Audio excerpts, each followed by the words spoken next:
meron kayong happening. Oo, yung happening. Kwentuhan tayo.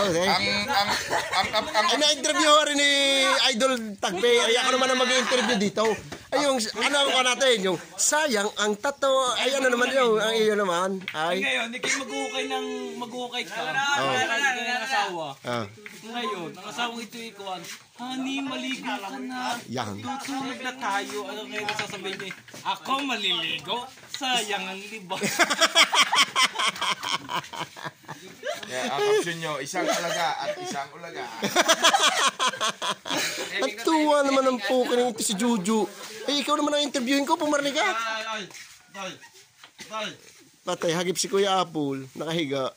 Nagkukondisyon no. Ligay mo lang sabi niya.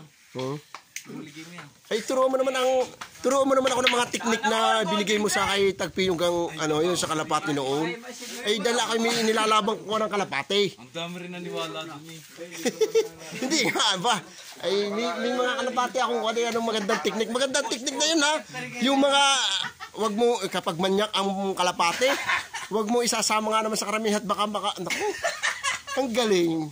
Ako yung tawang-tawa dun eh. Ako yung talaga, tinapos ko yung video yun eh. Oo, tara pa. Ay, bigyan ka ng teknik. Aba. Ay, kuha, sige, si Idol Tagpi lamang yung bibigyan ng teknik na kuha. Ako naman, si Quintus Vlogger. Idol. Natatawa kiko, hindi kikaya ka yung suntok sa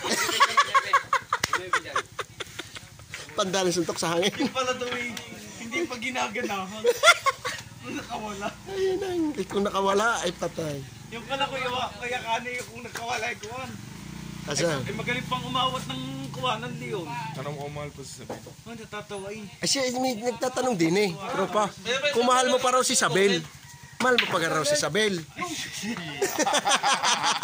Ay, bigyan ko yun. Sir, ito dari. Ako naman nasasampaling sa hangin. Patay. Si Quintus Vlogger naman ang kuwan. Hindi mo nagtatanong lang naman Idol din eh. Ayan. Ay nagkagent. Ang views mo noon doon ay nasa 3.3. Ay baka naman ang akin ay umabot ang aking arisawa. Mga 4.4 di ibig sabihin sisikat ako. Ano naman masasabi mo Jojo sa sinasabi ng Nung unang vlog namin ni pinamulungan ni kami ng ahoy. Doon, nung nagbigay ka ng tips sa kuha ng kalapate. Ay, kaya nga ako inaibigan ng Tagayaw eh. Umalis ka na magbuya ka na, hindi. Kuya na eh. Umalis ka dyan bayaw at may ini-interview ako. Siya! Tawa-tawa kaya may ini-interview ako eh. Suntok sa hangin. Yun. Ang galing ni Idol talaga magpatawa. Sige, salamat sa kaunting kaalamang ibinigay mo sa akin. Ay,